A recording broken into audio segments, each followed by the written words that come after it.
Content warning. Cursing.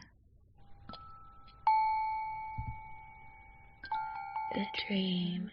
Hi, I am James. Hello. We are recording from our basement in Richmond. The dream. Do I mention when it happened? Is when okay? All right, so it happened when I was very young. It's the first dream that I can remember. I was inside my childhood home, which is a small bungalow, and the front of the house was a living room, so there was a couple couches and a very 70s-esque kind of shaggy carpet, which is important in a second. I was standing kind of in the room, but like at the entrance to the room, and in the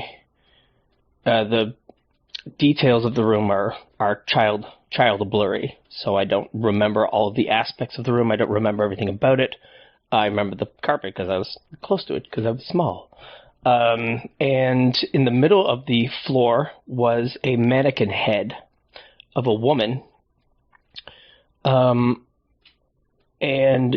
she was trying to tell me something. She had very long those mannequin eyelashes that were very long, and she had just features, but she had something important to tell me, and she couldn't because her facial features were melting and sliding off of her face.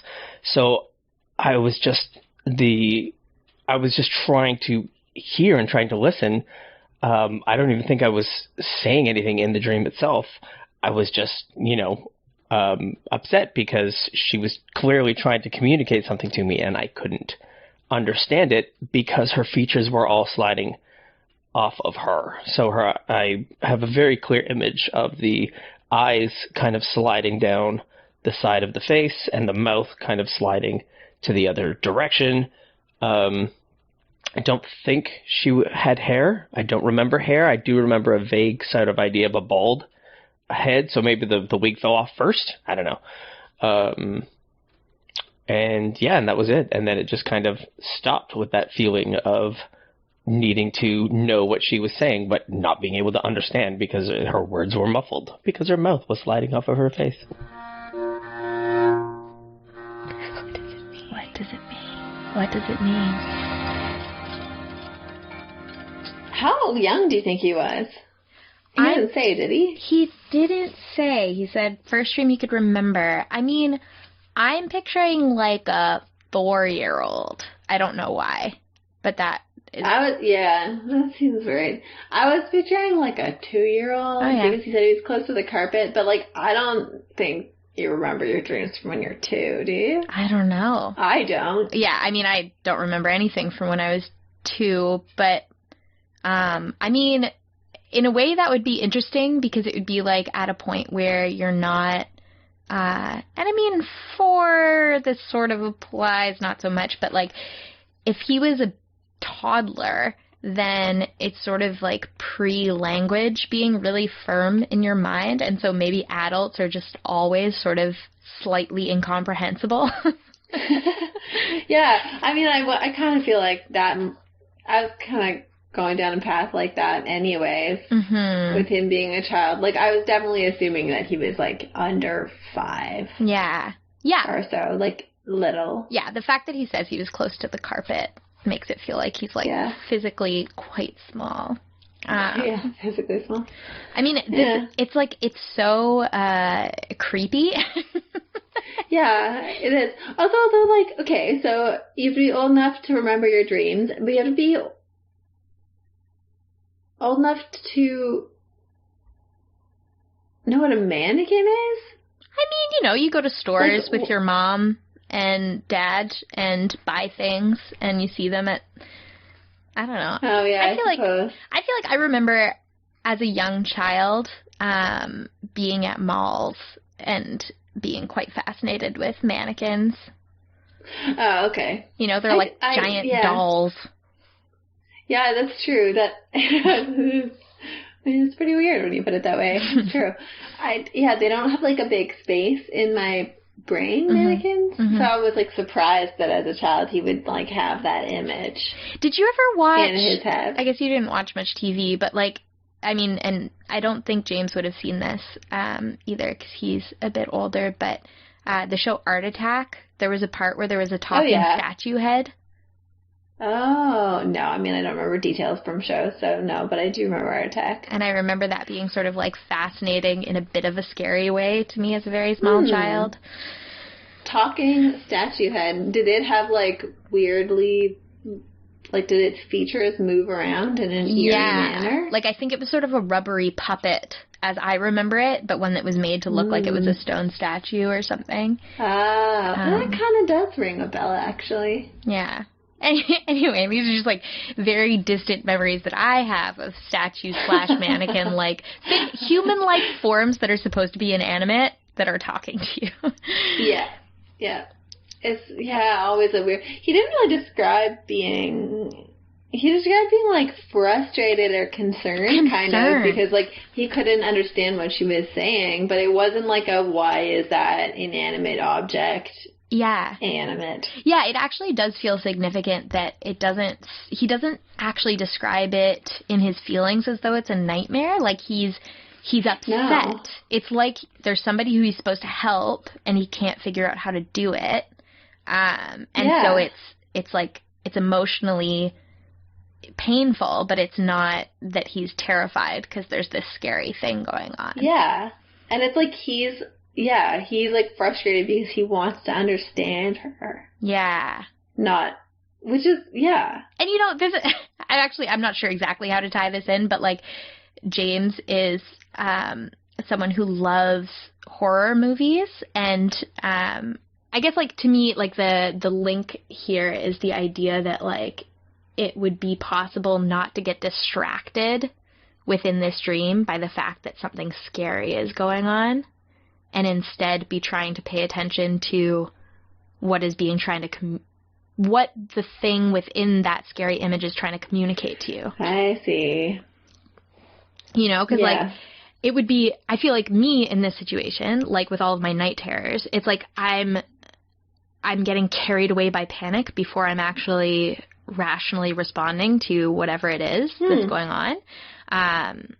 Whereas the times when I'm able to, like, ground myself and have some part of my brain be like, hey, but what's actually going on? And then I can remember that I'm dreaming and then respond differently. It goes differently. Anyway, I don't know, it's interesting because this is a dream that sounds like it should be a nightmare. Yeah, a super early example of, like, the ability to not get swept up in an experience. Yeah. Or to be, like, curious about the depth of something without getting too preoccupied with. Yeah, like, he's distressed not for himself. He's just distressed for this, like, scary head that can't figure out how to talk. I wonder where the idea came from of all the features melting off. Yeah. Ugh. Like, I just feel like I don't understand what happened, like, children at all, generally, but, like, I just assume that my brain can come up with, like, whack stuff in dreams because I've been alive for a while and have, like, accumulated a bank of stuff to put into dreams. But as a small child, like, you haven't been around that long to, like, accumulate those things to stitch together into strange dream experiences. So I just wonder where he got the idea of, like, eyes and mouth melting off of a face. Right. I mean, the way that you're describing dreams, it's as though everything that shows up in a dream is something that you've seen before that is being thrown at you. But I feel like there's an extra blender, like, setting that goes on before a lot of dreams come through, where, like, it's images maybe that you've gathered from life, but then they're, like, they're so spliced together with other feelings and with different parts from other things that you've seen and whatever, that they become something new that's not something you've seen or felt. And like... So, like, the melting features could just be, like, he could have just come up with it? Yeah, like, he's seen a mannequin, he's seen other things melt, and so then, you know, his brain is coming up with, his child brain is coming up with some image that's related to trying to understand something that he can't understand, and this, for some reason, is what it comes up with.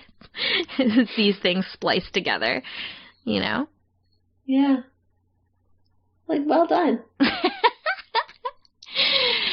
Yeah, I mean, like, I don't know. I feel like the depth of the weirdness of what comes out of children's minds is really stunning. Anytime I spend time with small children, especially, like, preschool-aged children where they haven't started, like, socially editing as much, there's, like, weird shit that you wouldn't expect. Yeah. Yeah, like, it's just kind of, like, free. Is it, like, you're not free association, like, creativity that's not limited by reality at all, because you don't really understand reality yet. Yeah, like, probably the number of images. I mean, in a way, that makes me feel like dreams are actually, like, a more childlike part of our brain because of that, like, free association nature of them. They're not being bounded by the way that we've learned that narratives are supposed to work. You know, it's one of the interesting things about dreams, is that they don't play by the rules. Yeah. I'm curious about what James thinks about this dream, because he told me that he had a really specific interpretation that I wouldn't let him tell me. But Ooh. I wonder what it is. Yeah, that makes me think that if he has a really specific interpretation, I wonder if it is something that we would have to know about. Maybe. What happened, or, you know, like, or if it is just like a general metaphor that we could also guess. I'm not sure. I mean, like, that, it made me start thinking about the, like, tiny details within the dream. Like, at one point, him describing, like, specifically, like, the long eyelashes of the mannequin and stuff. Yeah. It made me think of, I remember I was listening to a podcast at one point where somebody was describing maculophobia, which is phobia of makeup. And I remember that when James said that he had a really specific thing, I was like, I wonder if James is afraid of makeup. I wonder if this dream was like the genesis of a weird phobia where, like, somebody's face can melt off of itself because makeup, like, you know, is like a face that you put on top of your face that can, like, be wiped off.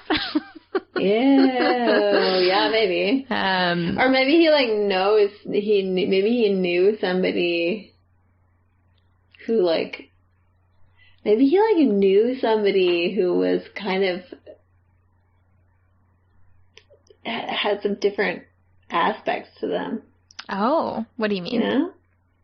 Like, maybe, like, the face melting off is, like, somebody who has, like, two really differing characters that come out at different times. Yes. And being like, I don't get you. I don't understand what's going on. Because, like, one minute you're a mannequin with giant long eyelashes, and the next minute you're, like, a pool of wax. You know, that common experience that we've all had. Maybe once he watched his mom, like, wash makeup off of her face, you know, and he had to, like, see it smearing off, and it was really, really unsettling. Yeah, maybe. But again, he doesn't seem scared in the dream. He wants to know what she's saying. He's not like, why is it? But that would make sense if it was, like, an image he associated with his mom. Yeah. Because then he's like, I know you. I know you're fine. But also, why is your face melting? Yeah. But also, it's a mannequin. Yeah, I know. It's a mannequin. Why the shag? It's, like, so... The shag garbage. Yeah. Like, is it just relevant because he's small and near to it? I mean... Or is there something else with it that we are overlooking. I mean, I don't know. The living room really stood out to me as very vivid within his description. Like when he says that it's his childhood home, that it's like a 70s room with this carpet and these couches, like picturing like browns and oranges and like beiges, you know, and yeah, I don't know. I mean, like carpets figured largely in the landscape of reality as a child. For me. Mm-hmm. So it would make sense that the carpet is vivid for that reason. Like, I even remember it didn't exist anymore in my house, but I remember that my parents told me that when they moved into the house that I lived in when I was a kid, that there was an orange shag carpet. And I remember as a kid, orange. And I remember as a kid that being, for some reason, a detail that really lingered in my mind. I don't know. Yeah. Textures. Like you're close to the carpet all the time. You're playing on it. Yeah, it's just like, that's just what the world looks like. Yeah, it's your homie. Yeah. Maybe there's something cozy about it. Yeah. Making him feel, I guess, like, yeah, maybe the whole thing would have been really different if it had been in a setting that wasn't that fuzzy, warm childhood living room. Right, yeah, maybe it's like the safety he feels is because it's a safe space. Yeah, like you can have any kind of like weird, eerie shit going on in that space. Mm-hmm. But because it feels so cozy and safe, you have like room to be curious instead of... Right, yeah. Just afraid. Yeah. Your phone just warned me through the screen of our chat that it's going to die soon. Oh. Yeah, it warned me earlier. I plugged it in, but... Okay, so here's my pandemic dilemma. Yeah. My phone doesn't really charge anymore really well. Oh my god, your one connection to the outside world. So, yeah, but I can't like take it to the store, can I? I don't know. I don't know. I mean, I probably should be able to just drop it off to somebody, but then I don't even know like where to go for that. Yeah. Like probably there are phone service things because that's an essential thing that people need. But yeah. I don't know how you'd go. There are just so many things that I don't know how one does now. How it works now. Yeah, I know. I've been avoiding trying to like feel like I need to figure that out. Yeah. But it is very annoying. Man, that's going to become... Like, if your phone does fully break, though, like, you'll be a full island. You will be cut off. I'll just have to email. Yeah. I'll just have only email, which is kind of like being cut off. Yeah. Email feels like writing physical letters now. Like, it's on a similar level of, like, the time scale is really different than, like, things that you do on your phone. Yeah. I wouldn't be surprised if I emailed somebody and I didn't hear back for a few days. Yeah, this is true. Depending. I mean, yeah. No, I wouldn't be surprised, even for work. Yeah. Anyway, if you don't hear from me for a few days, you know why. It's because I might never see you again. Oh my god, now my phone is low power mode. Now your video says, okay, let's wrap this one up. You know what? This is a good cue that I guess that's all we have to say about James's dream. Really looking forward to hearing what his interpretation of it is. Yeah, same. And if anyone else wants to let us know what they think it is or send any guesses, you can comment on the post on Instagram at Baseless Dream Interpretation. You can email us if you still use that antiquated letter-like form of communication. We will check it periodically. Yeah, love at baselessdreaminterpretation.com. Or you can message us on Facebook, Baseless Dream Interpretation. We'd love to hear what you think.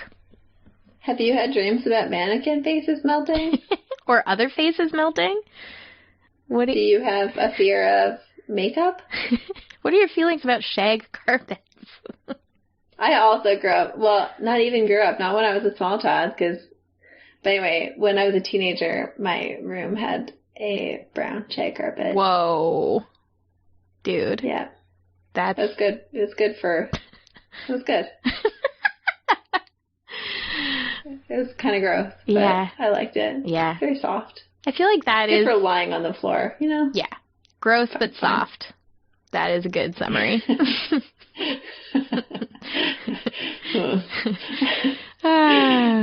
Okay. All right.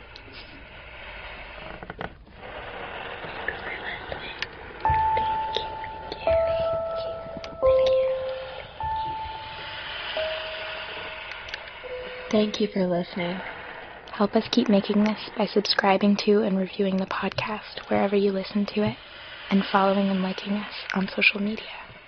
If you love this, you can support us on Patreon. We will reward you.